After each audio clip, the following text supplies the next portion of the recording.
அது வந்து ஒரு என்ன சொல்கிறதுன்னா ஒரு தற்காப்பு. வருமுன் காப்போம். வருமுன் காக்க முடியுமான்றது கஷ்டம்தான். வந்த பிணக்குனா கூட இப்போ டக்குன்னு பிடிக்கலாம்ல.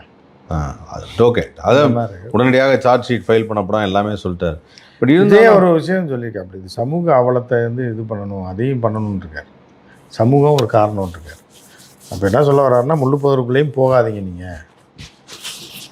ஏன்னா பிரச்சனை வந்ததுன்னா நாங்கள் வந்து நீங்கள் பாதுகாப்பு நாங்கள் போடுறோம், இருந்தாலும் நீங்கள் தேவையில்லாத இடத்து பக்கம் போய் தனியாக போனீங்கனாலும் சிக்கல் வரும். அப்போ இந்த சமூகத்தையும் மாற்ற வேண்டியது இருக்குன்றது இப்போ தான் அவருக்கு புரியுது. திமுக ஆட்சியில் எல்லாத்துக்கும் காரணம் முக ஸ்டாலின்னாப்புல. முக ஸ்டாலின் தான் எல்லாத்துக்கும் காரணம்னாப்புல. இப்போ வந்து சமூகமும் ஒரு காரணன்றத அவர் ஒத்துக்கிறார். ஸோ அப்போ அது ஒரு மாற்றத்தை ஏற்படுத்த சிங்கப்பெண்கள் இருக்கலாம். தேவையில்லாமல் நீங்கள் சிங்கப்பெண்களை பார்க்க போகிறேன்னு காட்டுக்குள்ளே போனீங்கன்னு வைங்க, முள்ளு காட்டுக்குள்ளே. நான் காட்டில் போகிறேன், சிங்கம் வந்து வருதுன்னு ட்ரையல் பார்த்தீங்க அப்படின்னா சிக்கலாக போயிடும்.